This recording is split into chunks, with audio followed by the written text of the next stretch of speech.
Sir ഞാൻ വരച്ചു കഴിഞ്ഞു, നോക്കിക്കേ. ആ ഇത് കൊള്ളാം കേട്ടോ. ആ ചെറിയ കുറച്ചും കൂടി വീതി കൂട്ടി, എന്നാലേ ഫിനിഷിങ് കിട്ടൂ വവ്വാലിന്. ഇത് വവ്വാലല്ല സാർ, പുള്ളപ്പെടുക്കുന്ന ഋതിക് റോഷനാണ്. ഋതിക് റോഷൻ ഒന്നും പറയാനില്ല. ഇവിടെ എന്താ സാർ കംപ്ലീറ്റ് ആയിട്ടില്ല, എന്നാലും നോക്കൂ.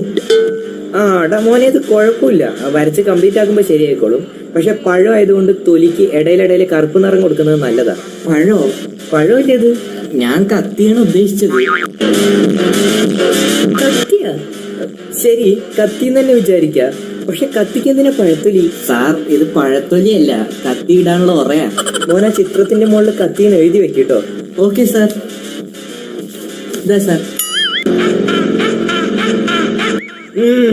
മിടുക്കൻ. ഇവിടെ എന്താ വരച്ചേ? സാർ ഞാൻ ആനയെ വരച്ചു. ആനയോ? യെസ്, AANNY ആന. നോക്കൂ, ഇതിലെവിടെ ആന? ഇതാണ് ആന, വെള്ളത്തിൽ ഇറങ്ങിക്കിടക്കുക.